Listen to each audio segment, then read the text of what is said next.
Good afternoon, ladies and gentlemen. Welcome in the Blavatsky house. We're very happy to start with our English lectures today. For more than 40 years we give lectures in Dutch every Wednesday evening. We from the ISIS Foundation thought it is good now to start to give lectures in English, because there are a lot of English-speaking people here in The Hague, and we thought we cannot neglect them anymore. And although we are not native speakers, we consider it as a duty, at least trying to tell all those people here in the Netherlands who don't understand Dutch about the divine wisdom, about Theosophy, which helped and inspired us so much. This afternoon program will be as follows. The first part of the lecture will last for about half an hour, 35 minutes, and then you have the opportunity to ask your questions, but feel free. You may interrupt me as many times as you want. Your questions are always very welcome, and they surely will help to get a better picture of Theosophy. So about 2:45, we have a break for about 15 minutes in which you can drink something or have a talk with one of our co-workers, take a look in the library or at the bookshelf in the back of the hall. There are quite a few English books about Theosophy, and you can also see our magazine, Lucifer, the Messenger of Light, there. And you can get yourself information about our course, Thinking Differently. Then there is the second part of the lecture, and we will try to answer your questions again. We finish our meeting at about 4:15. So, ladies and gentlemen, the riddle of life. I don't hope you think we are arrogant when I say that Theosophy holds the keys to solve the riddle of life. That doesn't mean that I can solve it for you, neither that you can solve it for me, but we allege that if you study Theosophy, you will get yourself a key to open the door to the mystery of life. Well, what is Theosophy? Theosophy, or Theosophia, or the divine wisdom, as it literally means, is a system of teachings which covers all areas of human thinking. It has scientific, philosophical, and religious elements. And on the other hand, it is a practical philosophy of life that anyone can apply. A simple, illiterate, and uneducated man, as well as a professor who has graduated in 5 majors and has won the Nobel Prize twice. And maybe even that illiterate person understands Theosophy better and can apply it more consistently than that professor. So, Theosophy, on the one hand, a system of teachings, and on the other hand, a practical philosophy of life. And to state it even clearer, a synthesis of those teachings and of that practical philosophy. Theosophy is not an intellectual game, not something you just study at home. It's only useful when you apply it. If you really grasp the teachings, then you apply them. Madame Blavatsky, the main founder of the Theosophical Society, says, "Theosophist is who Theosophy does." And that's quite logical. You can, for instance, study the laws of Newton, the laws of gravity, the formulas of gravity, and you can make exercises with that formula. But if you put your cup in the air thinking that it will float there and it won't fall on the ground, then you don't apply what you have learned, do you? And that applies equally to Theosophy. You can read and reread the Secret Doctrine of H.P. Blavatsky. You can make, quote, entire fragments of even pages of it, But if you don't apply the thoughts in your daily life, they won't benefit you, nor your fellow human beings. In fact, it will be a wasted effort. And therefore, we do not only present in this lecture and all the future lectures the teachings, but we will also draw conclusions from them and show them what they mean in practical life. Our approach is not intended to impose something on you. On the contrary, there's nothing we esteem higher than the free will of every human being. The doctrine of free will is very essential in the Theosophical principles. And therefore we ask you, and sometimes ad nauseam, do not believe us, but also do not believe us, but examine whether what we say, what the Theosophical teachings tell, is true. Now the Theosophical teachings are, as noted, far-reaching. They contain all areas of human thought. They are about the origin of the cosmos, the origin of man, about the pilgrimage of man, the different cycles in the evolution of man, and they answer questions like, what is the meaning of life? Is there life elsewhere in the cosmos? Is there life beyond humanity? And that's all rather pretentious, isn't it? And I do hope that you don't think we are conceited, for there is no reason for, because these Theosophical teachings can be found everywhere. At least if you look carefully and you have the right keys. In all the great religious and philosophical systems of the past, you can find Theosophical teachings, albeit often under the veil of myth and metaphor. But for the thousands and thousands years that mankind lives on earth, Theosophy is made known to him. So we don't tell you something new. Theosophia is the mother of all religions, all the great philosophical systems. She's the core of it. She's the essence of it.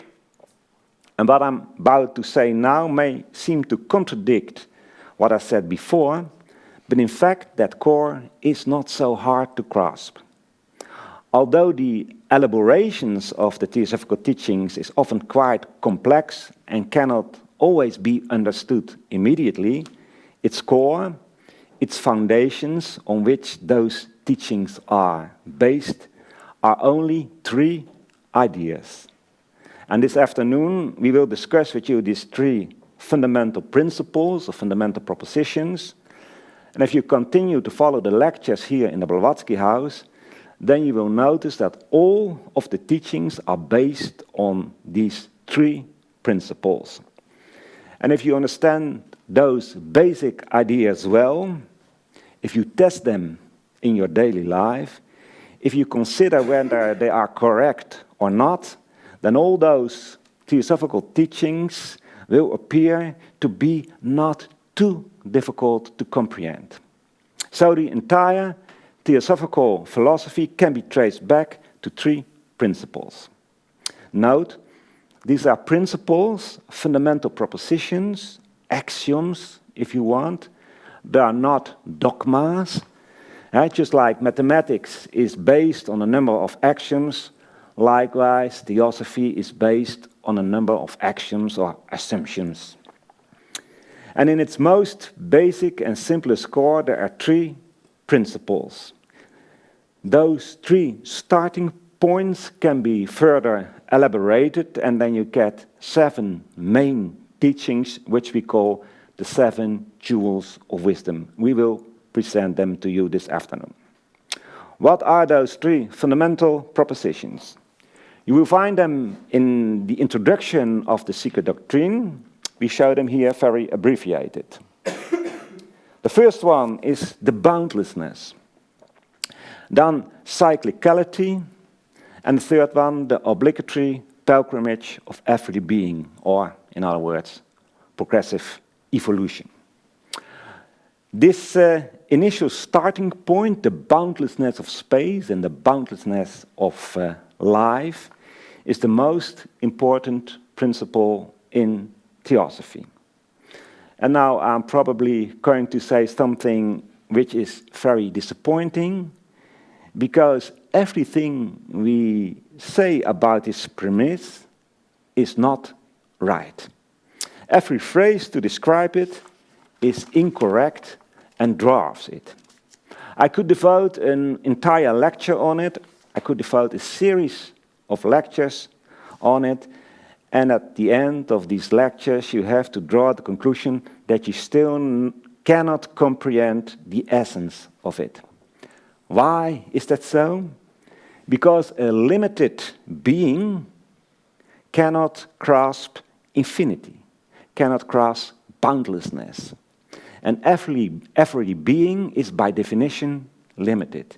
Because if it were not limited, then it was all. Then it was everything, then it was every being, and then there was no thing that it was not. So then it was no ego anymore, no equity. Then there was nothing that it could mirror, and then it could not grow, because infinity cannot grow. Every being, however, and that is the great paradox, is in the heart of his being, the boundlessness. After all, boundlessness cannot exclude a thing, and is therefore everything. So it is you, as well as me, as well as the ants in your garden or an atom on your left hand. Do you see the great paradox? We are the boundless, and just because the boundless is everything, is not a thing particular, is not a thing, is not something, we cannot express it, because it's all, it is infinity. We are, in our essence, in the deepest of our hearts, the boundless. But we cannot realize it, we can never realize it, we cannot give expression to it, because then we would be everything. But we are always on the road, so to speak. We are always heading for it. We are on a pilgrimage on which we learn to give more and more expression to the boundless. The third proposition covers this. In the Secret Doctrine, H.P. Blavatsky describes this fundamental proposition as follows. You can find this also on our website. An omnipresent, eternal, boundless, and immutable principle on which all speculation is impossible, since it transcends the power of human conception and could only be dwarfed by any human expression or similitude. It is beyond the range and reach of thought.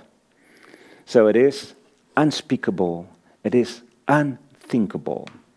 Well, this is a description that you cannot read often enough. And if you carefully examine this proposition, then you will notice that he has given, in fact, a negative definition. It says what it is not. It has no boundaries. It cannot change. It is beyond any comprehension. Every word, every description we use maims this boundless principle, reduces it, dwarfs it, does not describe it correctly. If you are familiar with the Chinese philosophy of Lao Tzu, Taoism, then you might know the expression that the Tao that can be spoken of is not the internal Tao. And Tao is a Chinese name for way or path or boundless. So once you give the boundlessness a name, it is not boundless anymore. Such thoughts can be found in almost all the major religions. You can find it, for example, in the Nag Hammadi writings, you know, those Gnostic writings of the early Christians, which were found in Egypt some 60 years, 70 years ago.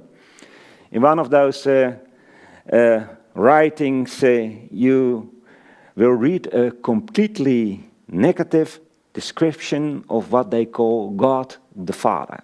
I mean, it only describes what God is not. It's not a being, it's not an entity, it has no form, no boundaries, no characteristics, no properties. If something has no characteristics or no properties, it is a principle. Just like the Tao of the Chinese, of the boundless principle of Madame Blavatsky. Buddhism therefore speaks of sunyata, the great void, the great emptiness. And if you study the Allah concept of Islam profoundly and esoterically, then you conclude that in fact Allah is also a term for the boundless. Nevertheless, in the course of centuries, man has continually tried to anthropomorphize this principle. In other words, they try to make this principle human, to make it an entity or a god. Initially, there was still an image of a very lofty being, a sort of Superman, in all respects noble. But as time progressed and the religion degenerated, thereby man created God, got all the selfish and obnoxious traits that humans also too often have. Yes, he even surpassed humans in selfishness, conceit, and cruelty. He did not even flinch to destroy all humanity, which he had created himself in a deluge, the big flood. Think of all those cruel deeds of the so-called holy wars waged because the alleged God would have given order to wage it. It's a gross degeneration of the idea of the boundlessness that begins when one grants human qualities or any quality whatsoever to that boundless principle. The great challenge for us is to live in the conviction that we have boundlessness in front of us and boundlessness behind it. Or as Krishna says in the Bhagavad Gita, the holy book of the Hindus, not at any time, indeed, was I not, nor these rulers of men, nor verily will we ever cease to be hereafter. This immediately gives peace of mind, gives tranquility. We can never be lost. We are the boundless. Everything is the boundless. And in the boundlessness, no portion can ever be lost or be destroyed. We have always been, and we will always be there. Even the tiniest atom, a particle of an atom, cannot be lost or destroyed. If one entity could be lost or destroyed, the whole universe would collapse into an intangible nothing. But that's not possible. That does not mean that everything always remains unchanged. On the contrary, everything changes constantly. The second and the third proposition address this topic. The second propositions we have described as the law of cyclicity. The secret doctrine described it as follows. The eternity of the universe in toto as a boundless plane, periodically the playground of numberless universes, incessantly manifesting and disappearing, called the manifesting stars and the sparks of eternity. Again, this is a description that you have to read a few times and on which you should ponder days or weeks or maybe years. Look here, the boundlessness is abstract, unimaginable, just like love or compassion or beauty are abstractions what is love, what is beauty, what is compassion, an abstract idea. But there are loving and compassionate deeds, and there are beautiful buildings and beautiful music, and so on. And likewise, boundless life is an abstraction, but periodically, and that means cyclically determined, a being appears. It appears from the abyss of non-being, of non-presence.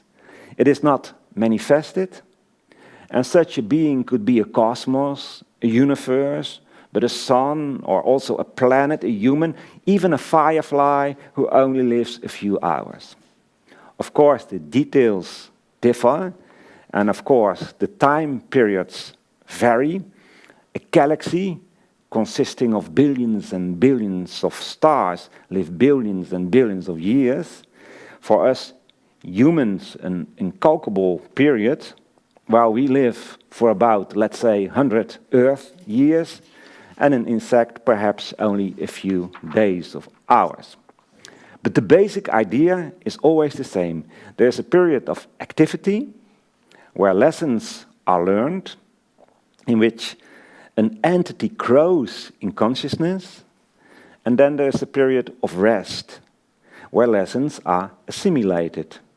And because after that period of activity, of that period of life, life draws back again, disappears from the scene, as it were, rests, and after some time it manifests itself again. It's the ebb and flow of life. It's appearing and disappearing, or as they used to call it in India, the inhaling and exhaling of Brahma. And then we get the third proposition, which logically follows the second. Now, by the first proposition, we assume abstraction, the incomprehensible, boundless principle. The second proposition shows that in the boundless plane, periodically appears and disappears a cosmos, or disappear or appear cosmoses, universes, living beings. And the third proposition mainly concerns manifested life. It speaks of an obligatory pilgrimage. In the secret doctrine, it is described as follows. The fundamental identity of all souls with the universal oversoul, the latter being itself an aspect of the unknown root, and the obligatory pilgrimage for every soul, spark of the former, through the cycle of incarnation or necessity, in accordance with the cyclic and karmic law during the whole term. And you see our short description, obligatory pilgrimage, which he gave, is really only one facet of this third fundamental proposition. Well, any entity that comes into being does not manifest itself as a separate being. The opposite is the case. Let's take, for example, the sun. That sun, a living being, manifests itself. It does not do it for the first time, because the second proposition refers to the periodic appearance and disappearance of beings. So our sun has a boundlessness behind him, has gone through countless appearances. That sun, however, cannot exist without the trillions and trillions of other living beings, beings who are subordinate to him, beings who compose his vehicle. Think firstly of the trillions of atoms, also living beings, who compose his body, but think of the planets, the earth, for instance, and furthermore, all the kingdoms of nature, such as humans, animals, plants, minerals, all those living beings we can find here on earth come forth from the sun. All those beings are in some way derived from the sun, not in the sense that they are created by the sun, but they live in the sun, they belong to the life stream of the sun. And you could name the sun the universal oversoul of all these souls. And because all those entities come forth, or come out of it, they are in the core of their being the same as the oversoul. Is that oversoul a god or something? Now, you could rather call it divine consciousness, much more developed than the multitudes of beings emerging from it. That oversoul, however, has its own oversoul, because our sun is just one of the billion stars in our galaxy, and is emerged from the oversoul of the galaxy, emanated, as we often call it, just like you and me are emanated from our oversoul. By the way, don't think of the sun as the sun that we can see with our eyes. You should rather think of the force behind it. We will try to explain that later on. And we humans are, in our turn, also an oversoul for the trillions and trillions of cells in our body, and for the trillions of atoms that make up those cells. We are their God. We are their universe, in which they are born, in which they move, in which they die, and which they are born again, according to the second proposition of the secret doctrine. You see that the processes, the patterns in the universe are everywhere the same. And this is sometimes described by the Hermetic axiom, as above, so below. And just as the solar being is the presiding deity of the solar system, so is man the deity of all those beings that live in him. The atoms, for example, but also the thoughts that he thinks, because even thoughts are living beings. And just as the sun has to learn his lesson during this period of activity, so man must learn his lessons, and animals and plants, yes, even atoms have learned their lesson. It's hard for us to imagine the lesson a sun or an atom must learn, but these beings gain, just like we, experiences and grow in consciousness. In all cases, a being is an aspect of the unknown root. In other words, a spark of infinity, of the boundless. In the depths of his heart, every being is the boundlessness. All that lives is nothing but a spark of infinity, a drop in the boundless ocean of life. And you see, we must make use of metaphors to describe the boundless, knowing that no comparison, no metaphor is adequate, because any comparison dwarfs the boundless principle, for it is in every way above our comprehension. So, the third proposition tells us that every being, in the period in which it is manifested, has to learn his lessons. The obligatory pilgrimage, as Madame Blavatsky calls it. And she continues, through the cycle of incarnation, or necessity, in accordance with cyclic and karmic law during the whole term. The cyclic and karmic law relates to the fact that every being manifests itself as it has been developed in previous embodiments. Exactly as you get up tomorrow with all the properties and all the qualities you have developed yesterday and all the days and all the years and all the lives before yesterday. Tomorrow you are not a god, you are not a Buddha, if you not have developed those divine and Buddhic qualities today. And what is the whole term? That depends on where you draw the line. As said before, we can talk about the oversoul as being our sun, but we can talk about an era that is so great that at least I cannot perceive it. But we can also speak about the lifespan of planet Earth, the planet we live on. That's also a period that is hardly calculable, but already something more manageable. We are talking about some 4 billion of years. And within those 4 billion of years, we must grow from baby humans to God humans, from incipient humans to divine humans.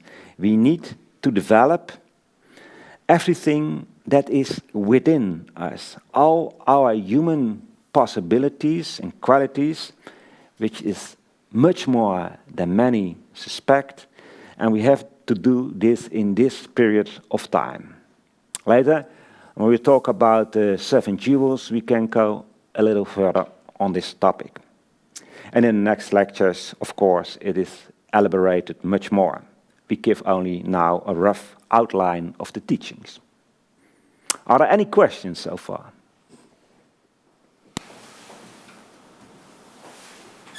If not, then I will go on. You may interrupt me. Yeah? If you don't understand anything, please.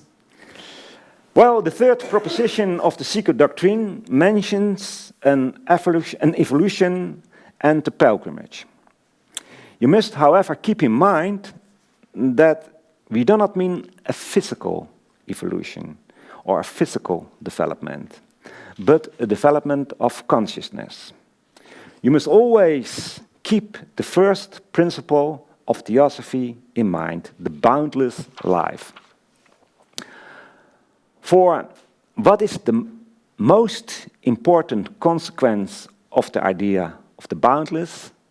That is something that we call the spiritualistic basic assumption. And that is that every being, that every phenomenon, from firefly to galaxy, lives temporally.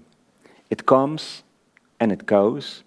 It is a phenomenon, an appearance. It appears, and as a result of that appearance, it disappears after a while.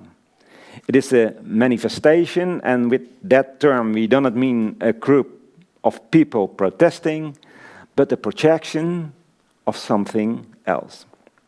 Look, if there is boundlessness, then it means that behind every temporary phenomenon is a force, and that force we call consciousness. So life or consciousness is the cause of all what exists. Things, manifestations do not exist in isolation. They exist because there is a force behind it, a force working through it. Just as this slide does not exist in isolation, it exists because there is a force behind it. In this case, my laptop or the projector, and the projector has a force behind it, that is my laptop, and behind these two is electricity. In the case of a human, or an animal, or a planet, or whatever, the force behind it is consciousness, or life. Phenomena, therefore, are to be seen as projections. You and I, as a manifestation, are like shadows of something else. Something that is behind it and works through it, and that we call consciousness. We call this the spiritualistic basic assumption. It also appears in the second lesson of our course, Thinking Differently, when we asked students to investigate whether or not there is a force behind phenomena. You see, we don't state that this is the case, but we ask students to investigate it, to think about it. While the opposite basic assumption is that of materialism, which says that life is the result of the effect of substance, of the genes, DNA, or the brains. Well, we reverse the order, And we think there are many more arguments to support the spiritualistic basic assumption and say that substance, so DNA or the brains, is the result of the working of consciousness. Later, when we deal with the fourth jewel of wisdom, self-becoming, we go deeper into this doctrine. This spiritualistic basic assumption is important. The entire Theosophical thought, the philosophy of life and the seven jewels are based on it. So, if the third proposition of the secret doctrine speaks of an obligatory pilgrimage, you have to understand it in this way, that consciousness must grow. Consciousness must become more aware of the essentially limitless possibilities inherent in it. That's what it's about. And a result of this process of evolution will be that the physical structure changes, the body changes, but that is not the goal, that is the consequence. Applying this spiritualistic basic assumption will lead to a change of consciousness. Your view on life will change. If you consider the phenomena as things in themselves, you grant much importance to them, which creates an attachment to things that pass. When you learn to see, however, that life itself is infinite, only the form in which it cloaks itself dies, then you are going to think and live differently. And therefore, you will develop a completely different view on life. And this will not only give peace of mind, but you will be less focused on yourself and much more on others. You will comprehend the idea that ethics is not something that people have invented, but is in fact inherent to the very structure of universe itself. We'll try to explain that later on when we talk about the seven jewels of wisdom. Well, you will have noticed that these three fundamental propositions have a fairly high level of abstraction. They are not easy to grasp. But in their elaboration, what we call the seven jewels of wisdom, you will encounter the same thoughts, but more accessible, easier to understand. For how do you know that what we are telling you is true? You are talking about free will. But how can you convince yourself of the truth of theosophy or the truth of anything? You can, of course, accept the truth of anything on the authority of someone else. You assume that somebody has so much knowledge, is so wise, that his sayings are true. This is, of course, the most passive way to deal with issues and will only satisfy temporarily. This is merely a kind of faith, a kind of feeling. You don't have any arguments why you accept a doctrine as being true. Far better it is to check or test theosophy with perceptions which we have already experienced as being true. When we see that a theosophical doctrine or idea or assertion matches with those as previously experienced perceptions of truth, then we can be confident in its truth. And this kind of conviction is based on logic, on our mind. The best way to convince ourselves is experiencing the doctrine. But we can only experience theosophical truth with our divine spiritual aspects, with our heart. Now, we should be realistic. Most people are not able yet to experience a lot of theosophy because they have not yet developed their divine spiritual powers. But in the field of confidence, we positively can achieve a certain degree of proof. You consider the theosophical principles as hypotheses and test them with the truths you have already experienced. Furthermore, you examine whether they match with all you perceive around you. You critically assess whether the theosophical ideas are consistent, are logical, and answer all your questions. And you surely can approach the 7 jewels of wisdom we are going to present you now in that way. What are those 7 jewels? Well, the first one is reincarnation, second karma, hierarchies, self-becoming, the progressive evolution, the 2 paths, and knowledge of the self. In the second proposition of the secret doctrine, you will recognize easily the first jewel of wisdom, reincarnation.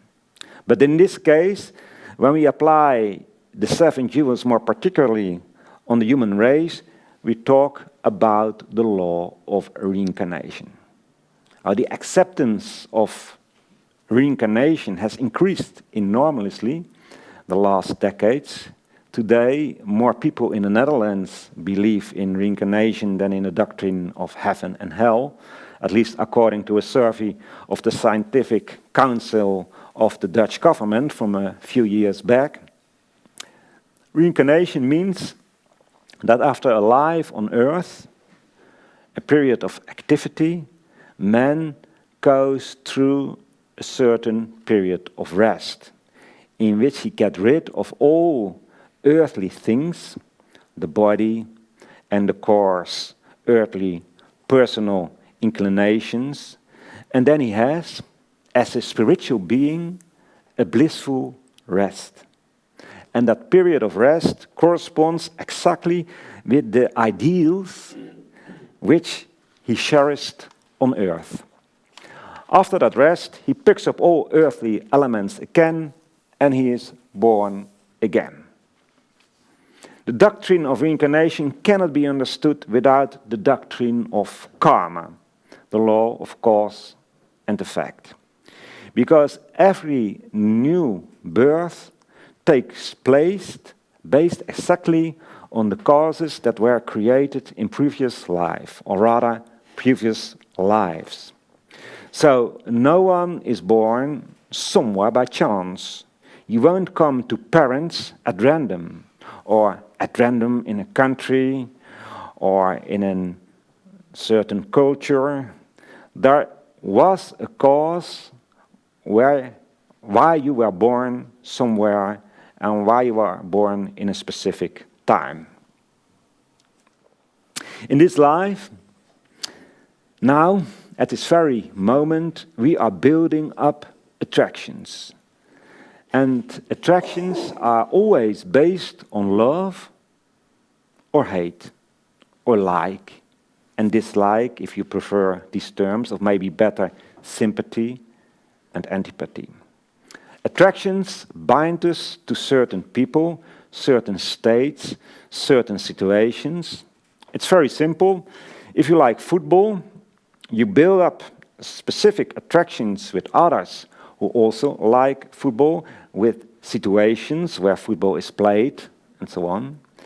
And in your next life, you will end up in an environment where such sporting elements in your character can revive.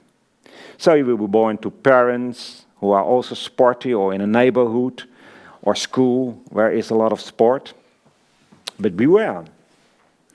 If you hate football, then you build up an attraction to football as well.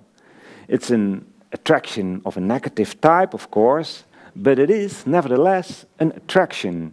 And it can also put you in a situation where there is a lot of football. What applies to football applies to everything: music, philosophy, love of nature, literature, or just gossip, or entertainment, or whatever.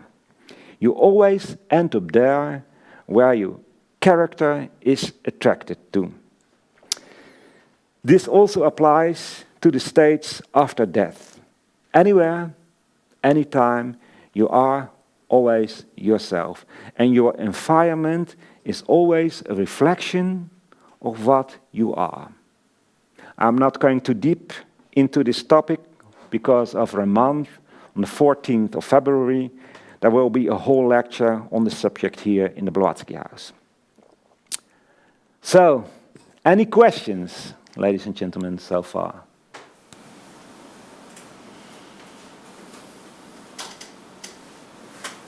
Yes. When you were talking about proving theosophy, you had these 3 levels, and one was faith and feelings, and I wondered what's the difference between feelings and experiencing something with your heart? Or I can give you an example. For instance, I've never been in Australia. So, I didn't experience the fact that Australia exists, or the North Pole. Yeah? So, somebody tells me Australia exists and I can believe him. Well, that's faith, feeling. But I have, of course, studied geography at school. I know that the Earth is round, and I know that there are a lot of countries. And I have experienced other countries, and I've been to France, and maybe to other countries in Asia. And with that already as experienced truth, yeah, I can make up a picture of the Earth in which a continent like Australia fits. So that is a kind of proof based on confidence on my mind, on my logic. But I really get the proof if I go to Australia and put my foot on the soil there. Yeah?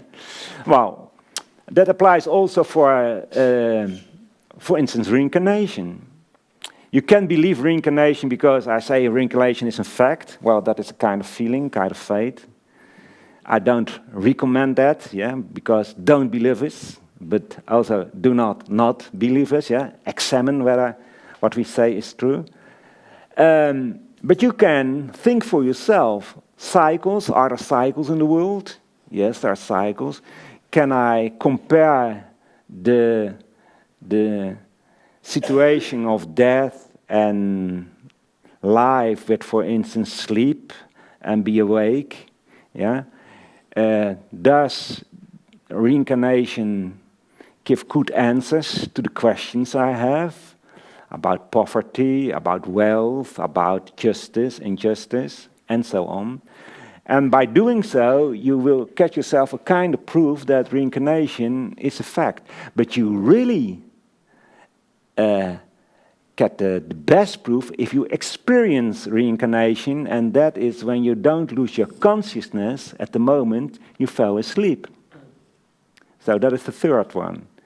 And for us, because we have not developed our divine and spiritual elements in our consciousness, or we have developed just a bit of them, we fall asleep during that period of death. So we cannot experience it. But by the fact that we have our mind and we can make up a picture of it, we have a kind of proof. Yeah? And that's the way you have to approach all theosophical teachings. The boundlessness, you have to approach that way. The cyclicity of things, you have to approach that way. The evolution, you have to approach that way. You have to think for yourself, yeah? Did I make myself clear? Because that's very important, yeah? There is an article in our magazine Lucifer about this topic, how to prove theosophy. So if you're interested, you can read it. Yes? I once read about theosophy, I don't know if it's in the same article, but theosophy is like a synergy between philosophy, science, and religion. That's true. And it's also a way to prove the science of philosophy and the science of religion to prove theosophy. So yeah.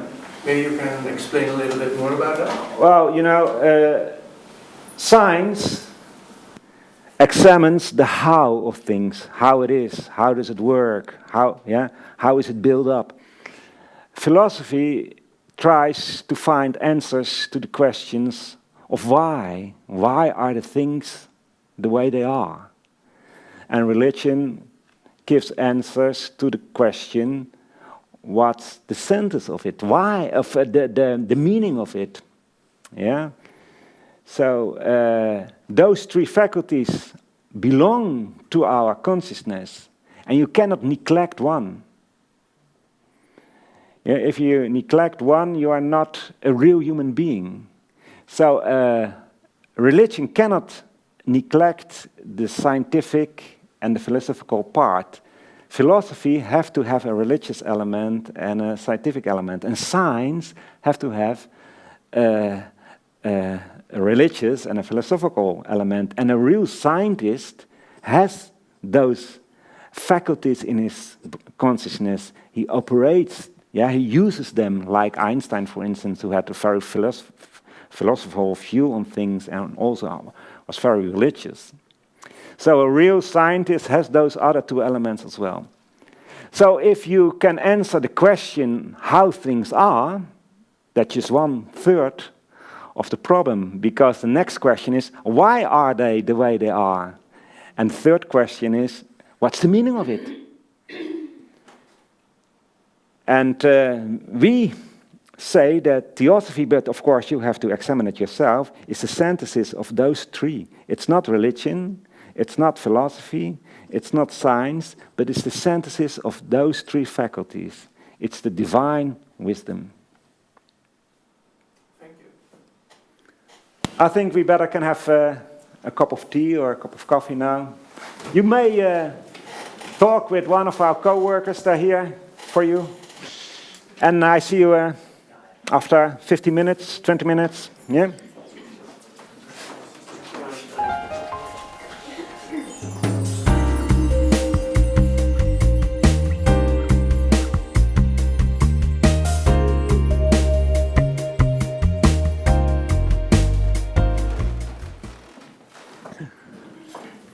All right, ladies and gentlemen, we continue our lecture. The third jewel of wisdom, the doctrine of hierarchies, is much less known and also surrounded with all sorts of prejudice and misunderstanding. What do we mean by hierarchies? Actually, we have said already something about it when discussing the third fundamental proposition, namely that life is manifested in hierarchies, and each part of a hierarchy contains the same as the entire hierarchy. We call it before the break, as above, so below. You can also put it this way: everything exists in everything else. Let's try to explain. Hierarchy is primarily a unit. The same life flows through all parts of that hierarchy. In that hierarchy, the more developed beings bring into existence the less developed beings. Compare it to a tree. The roots are the deity, the top. All of that tree comes forth from the roots. First the stem, which gives birth to the branches, and the branches transform the life to the twigs, and those to the leaves, and so on. But through the entire tree, the same vital juice flows which comes from the roots. Likewise, you should imagine the great hierarchy, the one we belong to. It has its origin in the divine. Before the break we talked about the oversoul, the hierarch. And the divine radiates beams, which are divine also, but a bit less divine. And those beings transform the same beams, which become humans. And humans, we transform the life to the animal kingdom, and then to the plants, to the minerals, and so on. All ancient and modern religions and philosophies allude to this doctrine, sometimes openly and sometimes a bit veiled. Those divine beings are called angels and archangels, or heavenly Buddhas, or bodhisattvas, or devas, gods, dying Chohans, or whatever name they gave them. But there is always a hierarchy. But the doctrine of hierarchies involves more. Each being is in itself a hierarchy. Every being is built up as the larger whole, where it comes from and where it is a part of. It is the microcosmos, which is the same as the macrocosmos. The Greek sage Pythagoras used to explain this by means of a symbol called the tetrachis. It is a triangle composed of 10 dots. Imagine each dot as a triangle with 10 dots. And those dots are, in their turn, a triangle with 10 dots. And this triangle, this big one, is still a part of a larger triangle. This image shows beautifully the correlation and the interconnectedness between everything. It shows that everything is reference to each other, and how everything is basically made up of the same life. There really is a great consistency in life. About this, the tetrachis can be said much more, but this afternoon we only give you a brief overview. The doctrine of hierarchies is very important and has far-reaching consequences. Every human being is a composed being. The human consciousness is composed consciousness. This is one of the main teachings of our current thinking differently. We have a divine part, we have a human part, there's even an animal part in our consciousness. The small mirrors always the great. The next one, the fourth jewel of wisdom, self-becoming. You must always study those 7 jewels of wisdom in combination with each other. You can only understand a jewel properly when you involve the other jewels as well. And that certainly applies to the fourth jewel, the middle one, the jewel of self-becoming. What does this mean? Well, in the perpetual process of being born and dying, so the process of embodiment, re-embodiment, of reincarnation, you will constantly reap what you have sown, according to the law of karma. You always reach that unique place in the hierarchy of life which you earned, which you prepared by virtue of your own thoughts and your own actions of previous lives. You become the entity, you become the human being you have made yourself. You become yourself, nothing less and nothing more. Every being becomes itself. You will always be yourself, I will always be myself, nothing more and nothing less. Am I a human being? Did I saw human thoughts? Did I think human thoughts? Did I perform human actions? Then I will become a human tomorrow and in the next life. But of course, everyone is a specific human being, a unique human being. Are you, for instance, somebody who has studied a lot of mathematics? Are you a real mathematician? Or did you listen to music? And did you learn to play an instrument? Or did you gain by study a great understanding of the stars and planets? Or did you keep yourself busy with all kind of little things? Are you lazy? Are you zealous? Well, exactly how you made yourself, what you have learned, which properties and talents you have developed, thus you will be. You become yourself tomorrow, next year, and in the next life. You are your own parent. Hence, have you never studied physics, then you cannot expect that in your next reincarnation you easily follow the science classes. Have you hardly engaged yourself to music, then you cannot expect that in your next reincarnation you compose great music at the age of 10. The doctrine of self-becoming also explains why every being, not only humans, but also animals, plants, everything, that every being is always unique, has always his own particular, purely individual characteristic, his own character. Each being has made itself up in the boundlessness that lies behind them to that unique being it is today. Furthermore, you should consider the fact that the doctrine of self-becoming can only be explained by the fact that every being has free will. Some beings have more free will than others, but every being had at least a portion of free will.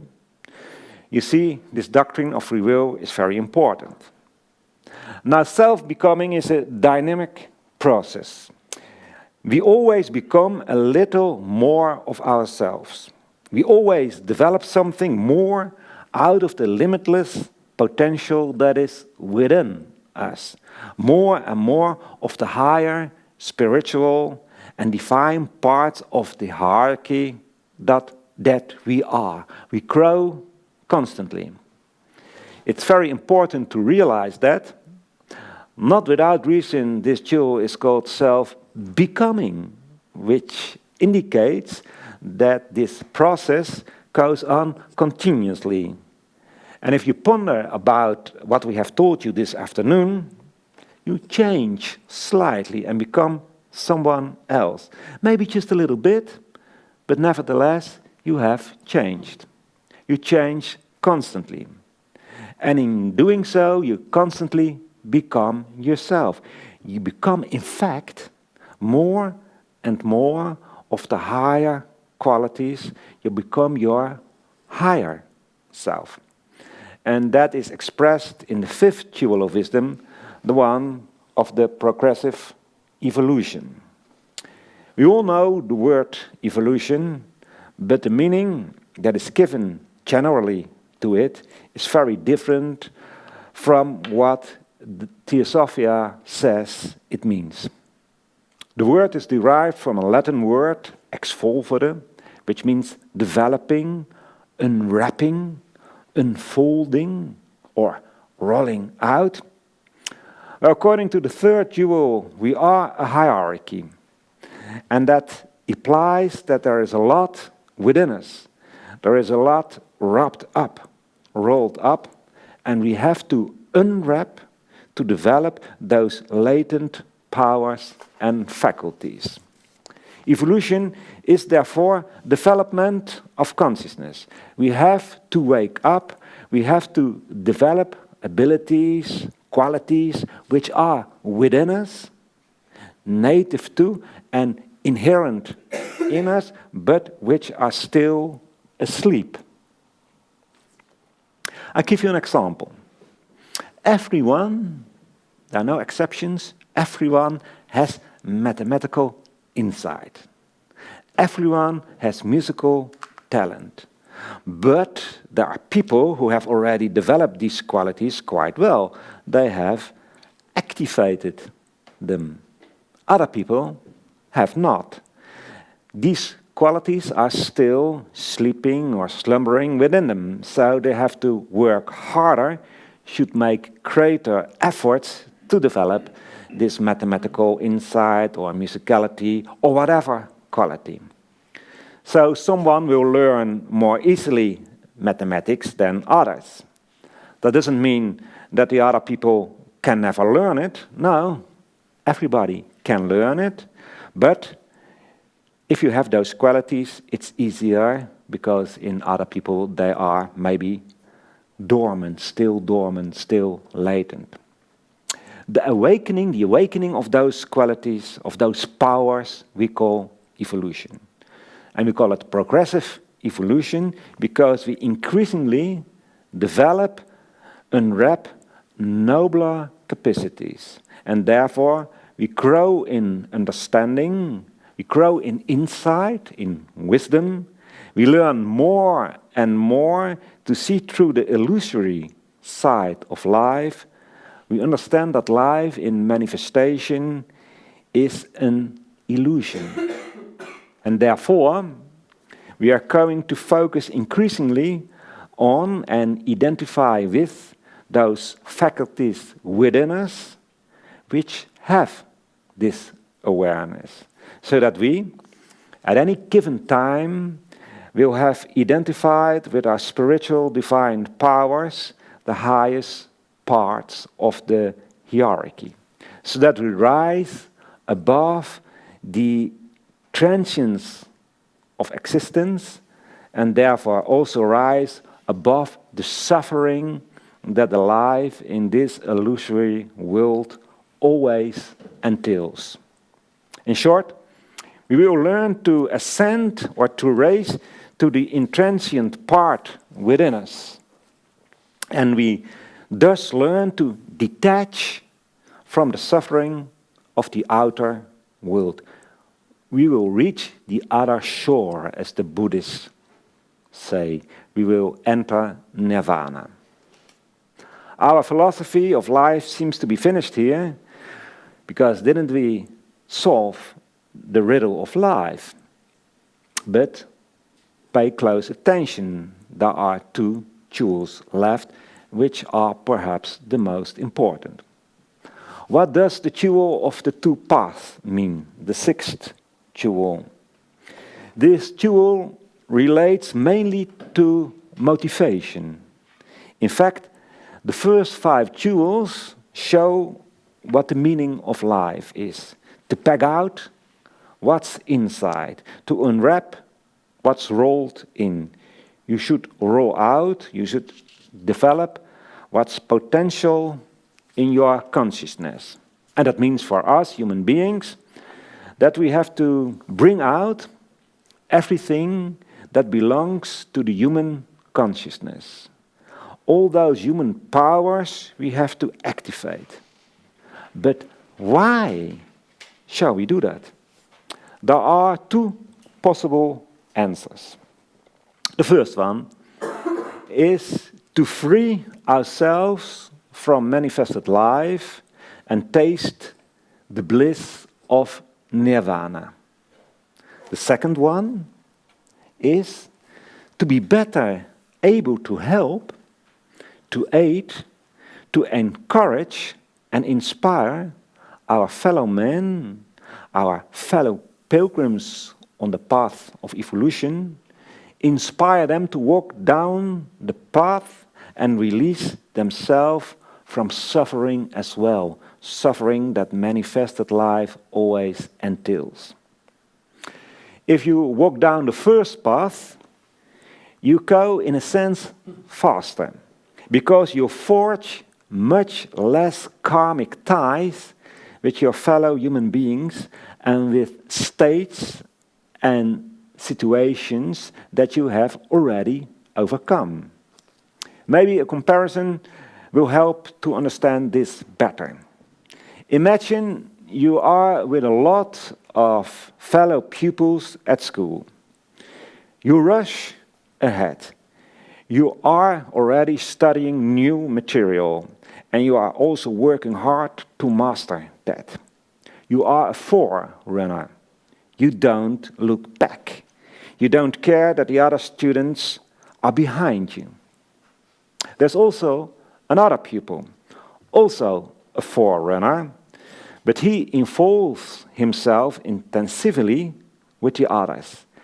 He teaches them, explains the difficulties, such as problems with teachers, and therefore commits himself to all kinds of conditions he has overwon himself long ago.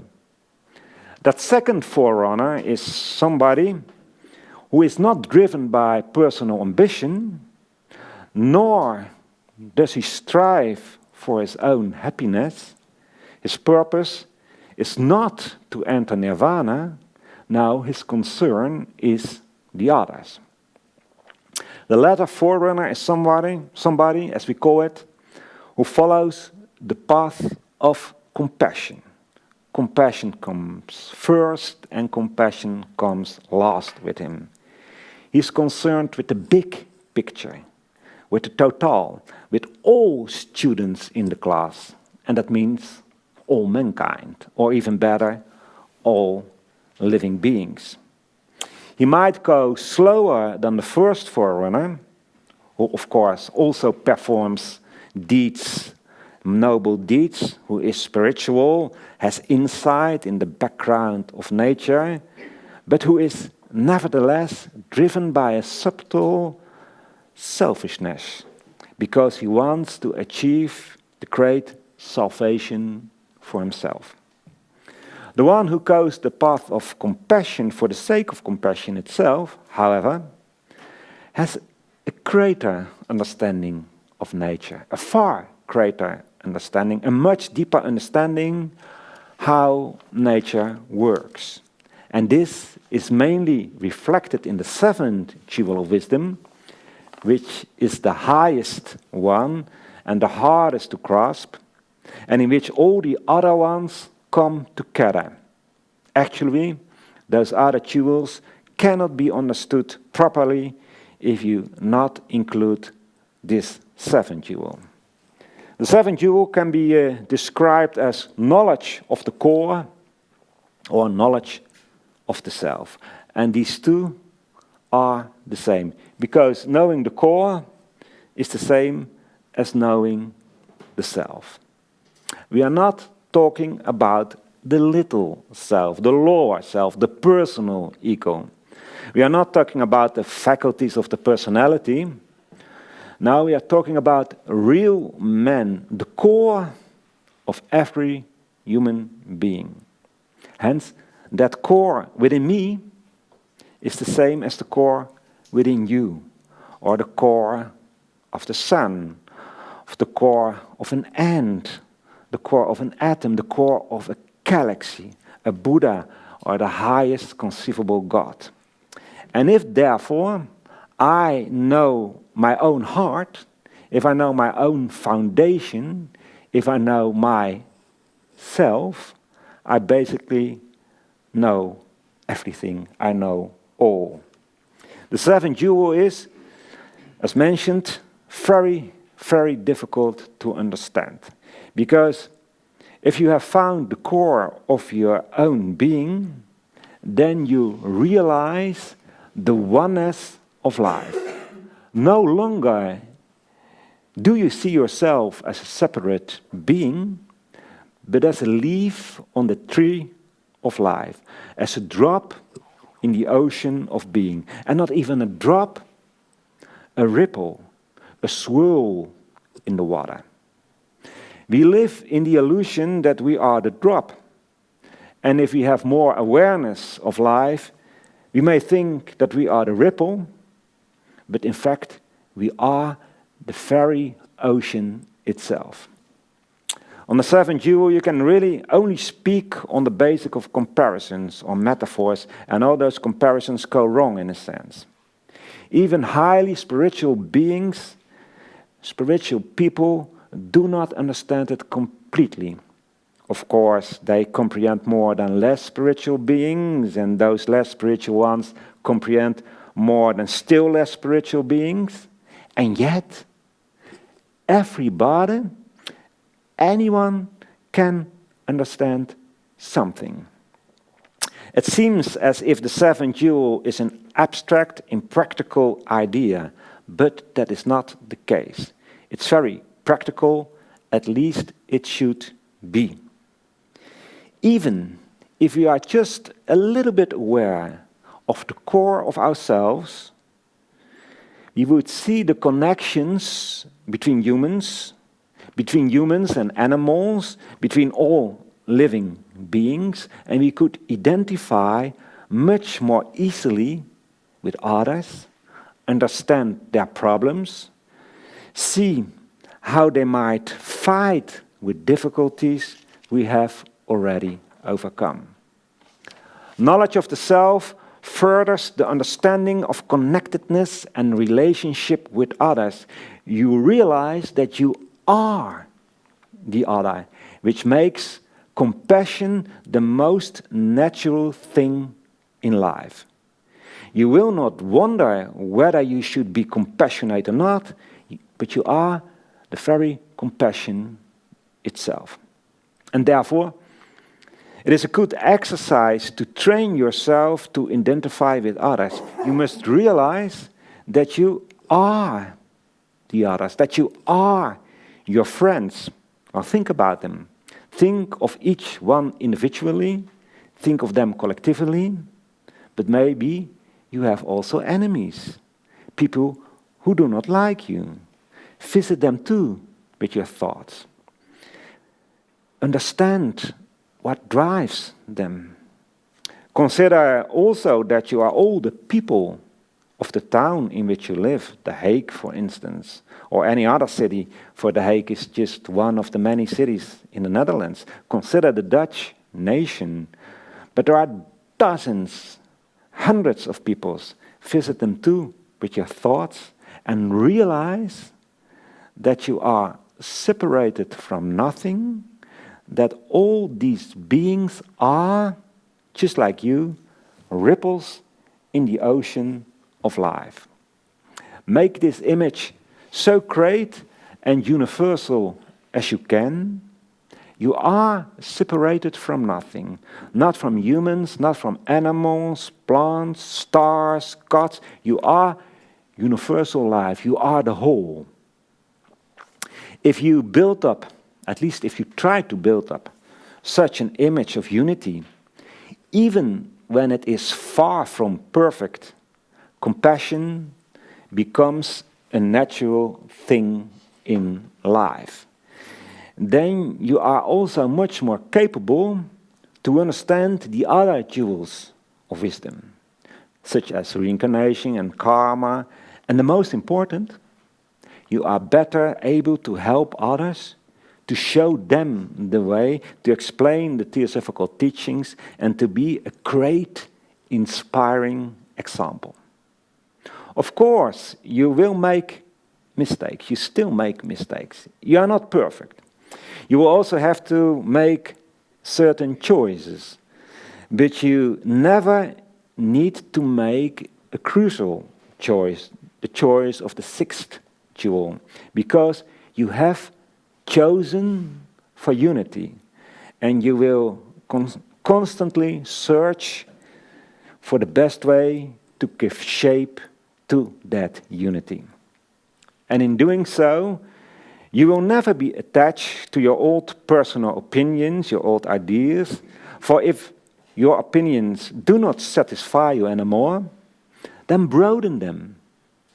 So no dogmatism, but flexibility. Flexibility, but with commitment, a principled attitude. You practice the universal brotherhood, which is a fact in nature. Well, ladies and gentlemen, we have tried in this first presentation of English lectures here in the Blavatsky House to give you an impression, nothing more than an impression, of the Theosophical field. You are, as it were, on a mountain top and you look at the valley. We wanted to outline a kind of panoramic view of the greatness and vastness of Theosophy. Still without any detail, not yet having all kind of elaborations. It's like a baby at the beginning of his life who glances fleetingly what's going to happen in his life. In the following lectures, you will slowly descend the mountain, and then you will get to know, for example, all kind of elaborations in the doctrines of reincarnation and karma and all the other jewels, and consequently, you are better able to grasp the essence of all those doctrines, and you're better fitted to apply them.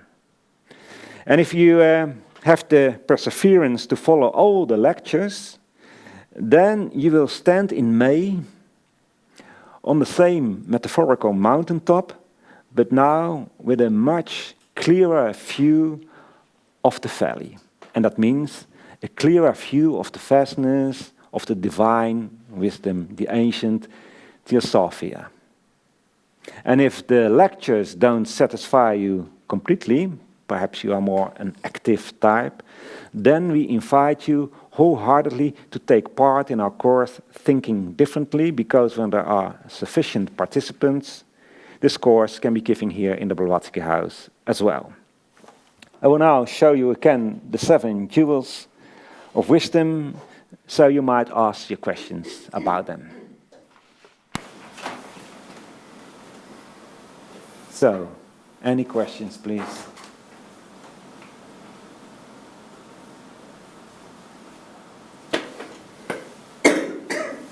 Yes, please.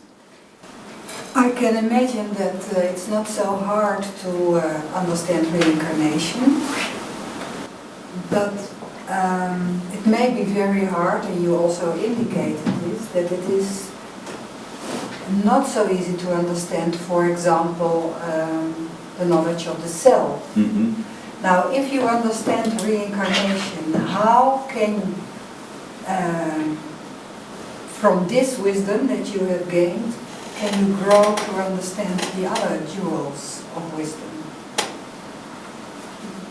Well, I think the best way to study them is to study them collectively. That's not possible, of course, because, we have to, in education, you can study them all at the same time. But the best to study is from the big picture. So you are on that mountaintop and you see of everything a little bit. Yeah, you understand a little bit of reincarnation, a little bit of karma, a little bit of hierarchies, and so on. And the 7th jewel, in a way, is the most difficult to understand, but in another way, it's maybe also the easiest to understand, because unity is something we all can imagine. Maybe not the way a Buddha understands it, but you can understand that every human being, in the core of his being, wants to be happy, wants to have happiness, wants to have bliss, wants to have peace, wants all the things you want. So, in a way, we are all the same. And if you make the picture even bigger and you consider animals and plants, and you see that there's a interconnectedness and a relationship between all those beings. If you study, for instance, the climate or the weather, you know that if something happens in, let's say, the Pacific, it may affect the weather in Mexico or in Chile. So on that plane, you see that everything is interrelated. Well, the next step is to see that not just in the physical world, but also in the mental world, there is relationship between everything. Why it is, for instance, that 2 men or 2 women at different places on this earth invent almost at the same time something. Yeah, that regularly happens. They in Japan is somebody, and the United States, and they invent a kind of a thing almost the same day. Yeah, well, that means that also thoughts, ideas are interrelated. What I think affect the sphere in The Hague and in the Netherlands and in the world, if I think peacefully, it has an effect on the climate, the mental climate of the earth. If I am a violent guy and I always have hatred thoughts in my mind, well, that will be a negative effect in the world. So everything is interrelated. We can experience that.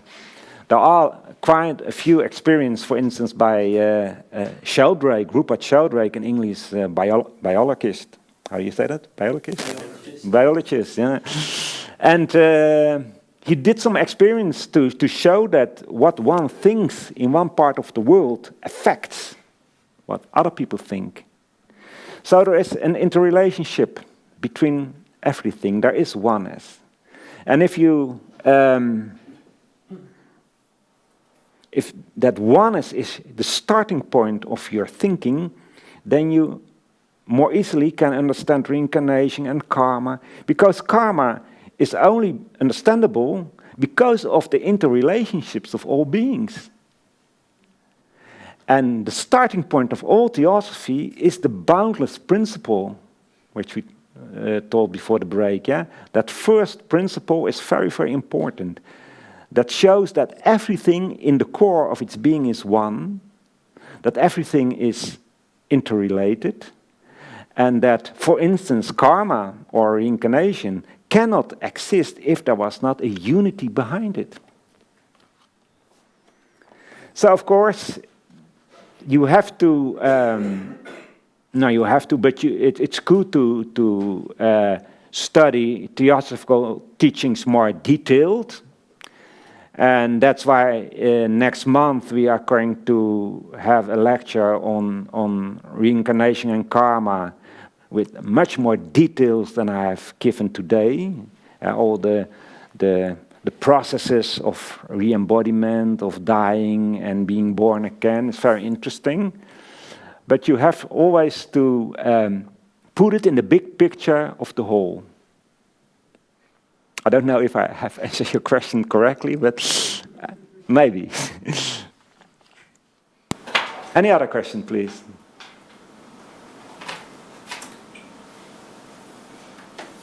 Don't be shy. Yes, please. The three principles that you used in the beginning of your lecture, how are they related to the 7 jewels of wisdom? Or you may say that the 7 jewels are elaborations of the 3 principles. In fact, you can find all those thoughts already in those 3 principles, but it is much more difficult to see all those ideas in those 3 principles than in the 7 jewels. The 7 jewels are more accessible for us, for normal human beings. But for instance, in the second proposition, you see easily the law of reincarnation, and in the third one, the hierarchies and the progressive evolution, and so on. So if you consider the 3 fundamental propositions well, and you are a spiritual and man who lives in the higher parts of his consciousness, you don't even need the 7 jewels. For me, I'm very happy that they are there, because for me it was, it opened my eyes a lot to study those 7 jewels. If I might give a picture of how we, in general, try to explain theosophy in our courses. The first one is courses Thinking Differently. Then we make a study of our consciousness, of our mind, all the properties, all the characteristics which are within us. And we always say that you should recognize all those 7 principles within yourself, so you learn to recognize them in others and especially in yourself. So we don't impose anything to you, but you discover it yourself. Then we teach you in the second part of that course what thoughts are, so you can direct your thoughts and develop the more spiritual parts in your consciousness.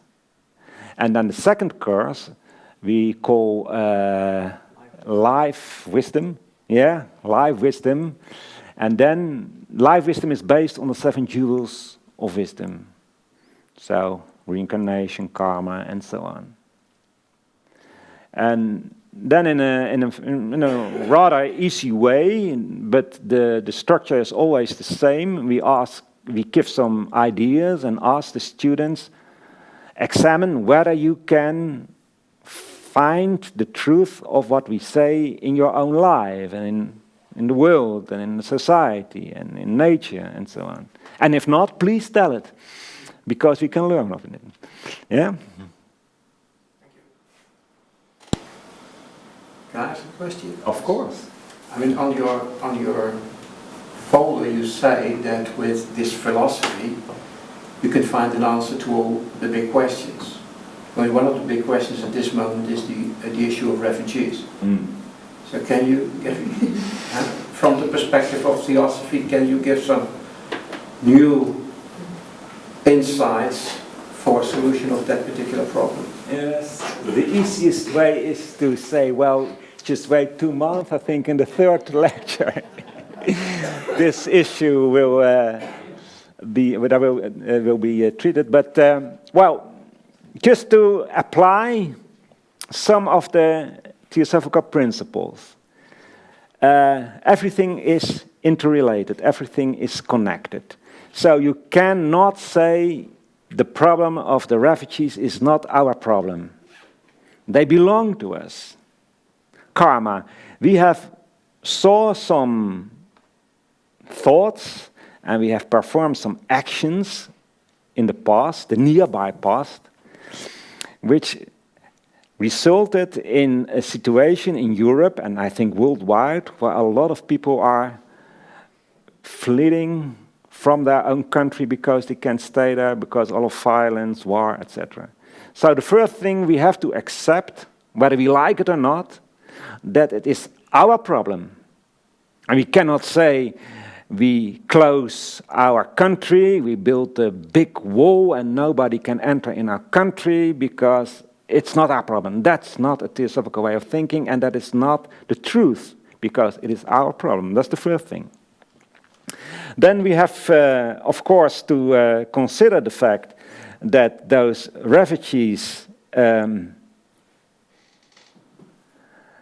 enter in a system, in a country, in a culture, which is different than the country and the culture that they left.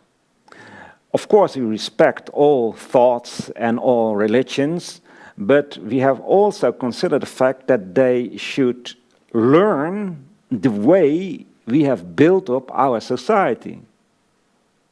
So they have, of course, learned not only the laws of our country, but also the habits and how people treat each other and the position of women and so on and so on. So we have to be active in that process. And then, and that is maybe the most important, we have to create a mentality on planet Earth where wars are not a habit anymore. Yeah?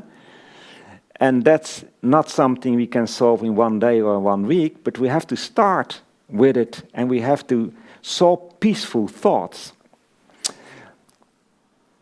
People migrating from one country to another is normal.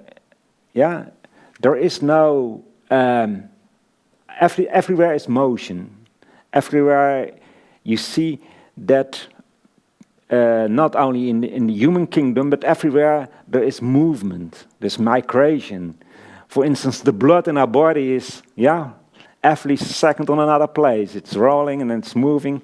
So it's normal that humans go from one country to the other. That's good because for us it's good because new people have new ideas and they may teach us new ideas. So that is a kind of lesson for us. But the way nowadays how migration is organized or not organized, that's the problem. So we have to solve the problem of war, the problem that people don't understand that unity is a fact in nature and that we have to live according to that unity.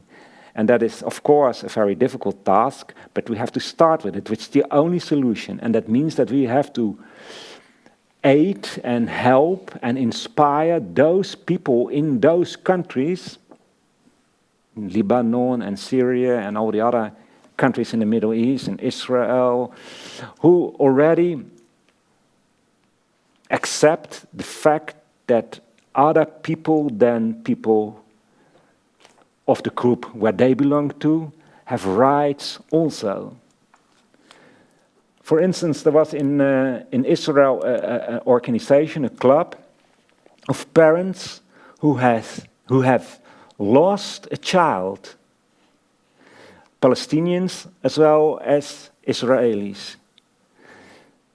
You know, the suffering of a parent who loses his child, of course, is very, very great. And normally a reaction is a reaction of hate. Who kills my child because I want revenge? Well, that is not good. Then the karmic consequences are even worse. Yeah. So one way or another, you have to turn the wheel and you have to forgive the other one. So that organization of parents, Palestinians and Israelis who had lost a child, was a very good initiative that we have to support such initiatives. And in that way, we have to change the mentality. We have to change the course of history. And we can do it. That's the optimistic view of Theosophy, because all human beings have a divine part. We are, in the core of our being, a noble being. We are a God, a latent God, but we have the characteristics, we have the properties of a God, a spiritual being, a Buddha, a Christ. It lives in us. So in that way, we are optimistic. But we have, of course, developed those qualities. So that's a brief answer of the problem of refugees, but a little bit patience, and it will be, I think, the third of the fourth. The last one, I think the third. Anyway. Human rights. Human rights, yeah. The growing pains. Growing pains. So in May. March. Oh, March. Sorry. Yeah. Another question, please. Yes. Sometimes I think, with a little bit knowledge of Theosophy, that when you are born in a family, it is in principle the same entrance in a culture that when you are migrating into a family, or when you are born in a country or you are migrating in a country. I mean, I wonder, the first thing is always said from, okay, then you are of our group, and the second one, then there are questions. But is there any difference between these two? No, fundamental, no, I think no. Because speaking about myself, I'm a Dutchman, I was born here, I speak the language, I know the culture, but I don't consider myself as a Dutchman in the sense that that's the biggest thing I can achieve. I'm a human being, I belong to the planet Earth. In fact, I'm a Buddha, I'm a God, and I don't belong to planet Earth. No, I belong to the whole solar system. And in fact, I belong to the whole galaxy. So if you think like this, of course you are born in a family, in a town, in a country, but that's not the most important. The most important is the fact that as a human being, we have a relationship with all other human beings, whether they are born in the United States, in Australia, Africa, or Asia, or whatever. That's the most important.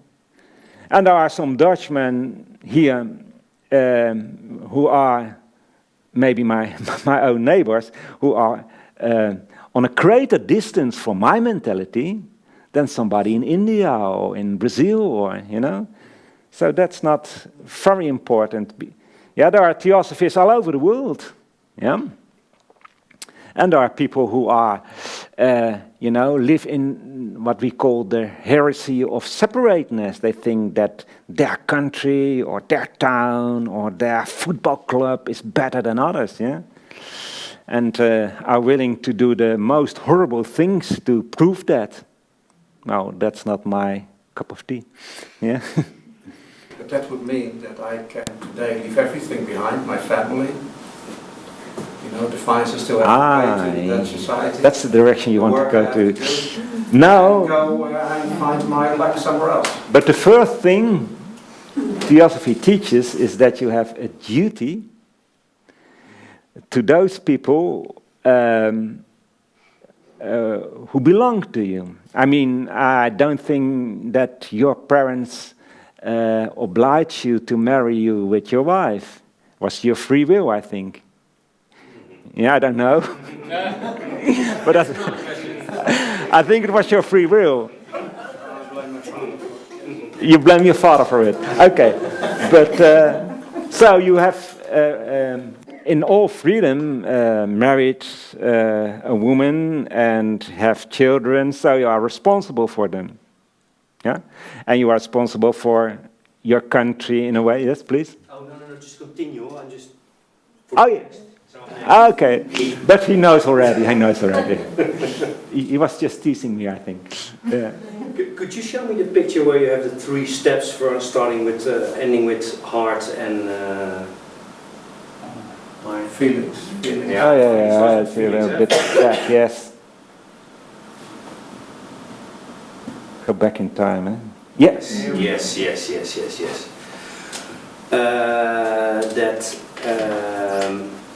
I think it's the Buddha that says, and a lot of others have said it as well, that the essence of life is the control of emotions. Mm-hmm. Yeah.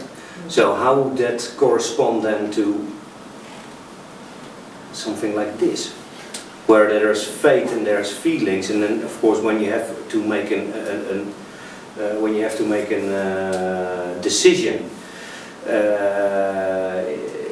in life and with difficult things, let's say for instance refugees, but that's a decision that you make without, because if you let emotions in, you say I hate that person because he raped my daughter or something like that, or he killed my son. How would you correspond? Well, that's in fact something what you can learn in thinking differently. But you may say this part we call spirit. Yes. This part we call mind or soul, and that is in fact the body. Okay. You have all those elements in your consciousness are necessary. I mean, without a body I cannot speak with you, and I have to have a mind to organize my thoughts, etc. So the mind is there, the thinking faculty is necessary. But the heart is the most important. That is the part in me which gives the ideas, which gives the big picture. It's a kind of hierarchy. In fact, it's a hierarchy. And all parts of the hierarchy have to do their work. So the feelings are not bad. They can tell me something, and my mind has to control those feelings, and the mind should be controlled or be inspired, maybe even a better word, by my heart. So all parts of our consciousness plays their role, but in accordance to the position it takes. So the feelings are not the boss. The mind, in fact, is not the boss, but the boss should be, and the boss is in fact the one which inspires us, should be the heart. Yeah? Our spirit, our inner God, our inner divinity. So if we live and concentrate and identify with the highest parts in our consciousness, that doesn't mean that our mind or our feelings are killed, but in fact they become more noble, they become more spiritual. Even our feelings and our mind become more spiritual, and then we are satisfied in all our elements of our consciousness. And in fact, if one part of our consciousness says no to a doctrine, we should not accept it, because everything should be in accordance with the idea, with the teachings. I don't know if you are answering your question correctly. There is Some stuff to think about. There's Okay. some food for thought in that, yes. Okay. So maybe we can close. I just want to show you the picture, the last one, and to tell, oh yes, this one, reincarnation and karma, wisdom to solve the problem of poverty and wealth, the 14th, I think, of February. Yeah. Yes, the 14th of February, here in the Blavatsky House. You are very welcome, of course. Well, we from the ISIS Foundation, we don't have paid employees. All work is done by volunteers. So when you leave the Blavatsky House, you can, if you want to, you are not obliged, but if you want to, support us financially. We end our meeting with an invocation, 7 gong strokes and a moment of silence. An invocation is not a prayer. In a prayer, you focus on something outside of you, on a God outside of you. An invocation, you focus on something within you.